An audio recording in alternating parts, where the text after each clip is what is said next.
జగన్మోహన్ రెడ్డి గారి వ్యతిరేక మీడియాకి ఈరోజు కావలసినంత కంటెంట్ అందించారు ఆంధ్రప్రదేశ్ కాంగ్రెస్ అధ్యక్షురాలు షర్మిల గారు. ఈరోజు ఆ మేడం కర్నూలులో ఉల్లి రైతులను పరామర్శించడం కోసం అని చెప్పి ఇంటి దగ్గర నుంచి బయలుదేరి వెళ్ళారు.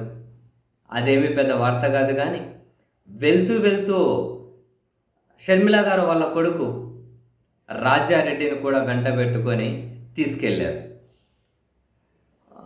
ఒక పబ్లిక్ రిలేటెడ్ ఇష్యూ మీద వాళ్ళ కొడుకును పబ్లిక్గా అంటే డైరెక్ట్గా అప్పేర్ చేయించడం పబ్లిక్ అయితే ఫస్ట్ టైం. ఒక ప్రజా సమస్యల మీద పబ్లిక్గా వాళ్ళ కొడుకును అప్పేర్ చేయించడం ఇదొక ఎత్తు అయితే, ఇంటి దగ్గర నుంచి వీళ్ళు బయలుదేరేటప్పుడు షర్మిల గారి తల్లిగారు అయిన విజయమ్మ గారు షర్మిల గారి కొడుకును ఆశీర్వదించి ముద్దు పెట్టి పంపించడం, ఈ వీడియో చాలా నీట్గా రికార్డ్ చేసి వాళ్ళ ఇంట్లో జరిగే కార్యక్రమం వాళ్ళ తప్ప ఎవరు రికార్డ్ చేయాలి, ఎవరు వదులుతారు బయటకు. సో ఈ వీడియో బాగా రికార్డ్ చేసి సోషల్ మీడియాలో కూడా కొన్ని ఛానల్స్కు వదిలారు. వాళ్ళు పొద్దున్నుంచి ఒకటే వార్తలు, షర్మిల కొడుకు రాజకీయ రంగ ప్రవేశం, జగన్మోహన్ రెడ్డికి మరింత డ్యామేజ్ జరగబోతూ ఉందా, తల్లి కొడుకులు కలిసి జగన్ను రాజకీయంగా టార్గెట్ చేయబోతూ ఉన్నారా, జగన్ ఏ విధంగా ఎదుర్కోబోతూ ఉన్నారు, రాజారెడ్డి రాజకీయ భవిష్యత్తు ఏ విధంగా ఉండబోతోంది, రాజారెడ్డి కడప ఎంపీగా పోటీ చేస్తారా, పులివెందుల ఎమ్మెల్యేగా పోటీ చేయబోతూ ఉన్నారా, షర్మిల వాళ్ళ కొడుకును రాజకీయాల్లోకి తీసుకురావడం వెనక వ్యూహం ఏంటి, చూస్తూనే ఉండండి. బ్రేక్ తర్వాత మాట్లాడుకుందాం. ఈ విధంగా తక్కువ చెప్పిన ఇంకా ఏవేవో కథనాలు వండి వార్చుతూ ఉన్నారు. కానీ మనం కాసింత లోతుల్లో కనుక వెళ్ళి చూస్తే పాయింట్ నెంబర్ 1, రాజశేఖర రెడ్డి గారి కుమార్తె జగన్మోహన్ రెడ్డి గారి చెల్లెలు అయిన షర్మిల గారికే రాజకీయంగా దిక్కు దివానం లేదు. రాజకీయంగా అంటూ ఉన్నా, రాజకీయంగా ఆ మేడంకి ఏముంది, శూన్యం. ఇప్పుడు ఆమె షర్మిల గారు వచ్చి వాళ్ళ కొడుకుని తీసుకొని వచ్చి రాజకీయం చేయిస్తానంటే ఇంకా శూన్యంలో ఇంకా మరింత శూన్యం. ఏదన్నా ఇంకేదైనా బ్రాండ్ వాడుకోనో పేర్లో రాజారెడ్డి ఉన్నంత మాత్రాన అందరు రాజారెడ్డిలు అయిపోరు. రాజకీయం అంత ఈజీగా ఉండదు. సింపుల్, రాజకీయం అంత ఈజీగా ఉండదు.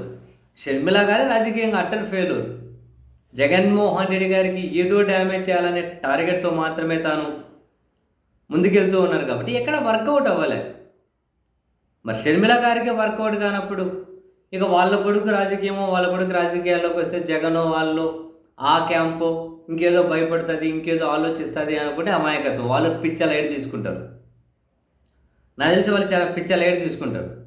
అండ్ ఇంకొకటి ఏంటి, షర్మిల గారు ఈ వీడియో చాలా ప్లాన్డ్గానే వదిలినట్లున్నారు. అంటే జగన్ క్యాంపు ఏ విధంగా స్పందిస్తుందో చూద్దాము అని వాళ్ళు పిచ్చ లైట్ తీసుకున్నట్టు, ఎక్కడ పెద్ద స్పందిస్తున్నట్లేదు. జగన్ వ్యతిరేక క్యాంపే చెలరేగిపోతూ ఉన్నారు. జగన్కి ఏదో డ్యామేజ్ జరుగుతుంది, అది జరుగుతుంది, ఇది జరుగుతుంది. కడప ఎంపీ షర్మిల గారు కడప ఎంపీగా పోటీ చేస్తేనే ఏముంది అక్కడ. మరి వాళ్ళ కొడుకు ఆ పిల్లోడు 29 ఏళ్ళ అతను ఏవో కొన్ని వాళ్ళ నాన్నగారు లాగా ఏవో చెబుతూ పోతున్నారట. ఏమంటారు వాటిని, అవి చెబుతూ పోతూ ఉన్నారట మతపరమైనటువంటి విషయాల్లో.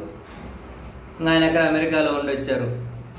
సో మరి వీళ్ళేదో రాజకీయాల్లో ఓనామాలు కూడా ఇప్పుడిప్పుడే నేర్చుకుంటున్న వాళ్ళ వల్ల జగన్కి రాజకీయంగా డ్యామేజ్ జరుగుతుంది అని చెప్పి పెద్ద పెద్ద కథనాలు ప్రసారం చేస్తున్నారు. చూడండి, ఫస్ట్ వాళ్ళని చూస్తే ముచ్చటేస్తుంది. మినిమం బేసిక్స్ కూడా తెలియకుండా ఈ జర్నలిజంలోనో ఈ ఫీల్డ్లోనో ఎట్లా ఉంటారో, వీళ్ళేందో, వీళ్ళ కథలేందో, వీళ్ళ ఆలోచనలు ఏంటో అర్థం కాదు. ఒకటైతే ఫ్యాక్ట్, షర్మిల గారు వాళ్ళ తల్లిగారు విజయమ్మ గారు అతన్ని రాజారెడ్డిని ఆశీర్వదిస్తున్న వీడియో కావాలని రికార్డ్ చేసి వదిలేరు. జగన్ క్యాంపు స్పందన కోసం వాళ్ళు చూస్తూ ఉన్నారు. ఇది వచ్చే పబ్లిక్లోకి వెళ్ళి చర్చ జరిగితే పాజిటివ్ చర్చ జరుగుతుందా, నెగిటివ్ చర్చ జరుగుతుందా? జస్ట్ ఒక ప్రయోగం చేశారు. సరే, రాజకీయంగా ఎవరు ఏ పార్టీలో ఉండొచ్చు, ఎవరైనా రాజకీయం చేయొచ్చు, ఎవరికైనా హక్కు ఉంటుంది. రాజారెడ్డి కావచ్చు, లేకపోతే ఇంకొకరు కావచ్చు. అవసరం కూడా షర్మిల గారి కోడలు గారు కూడా అట్లూరి ప్రియ, ఆ మేడం కూడా వచ్చి కావాలి అంటే రాజకీయాలు చేసుకోవచ్చు, ఎవరి ఇష్టం వాళ్ళది. వీళ్ళు చేసే రాజకీయం వల్ల ఇంకెవరికో ఎనలేని నష్టం చేకూరుతుంది అంటే అదంతా అనుకునే వాళ్ళ అమాయకత్వం తప్ప మరొకటి ఉండదు అన్నది నా ప్రగాఢ ఫీలింగ్.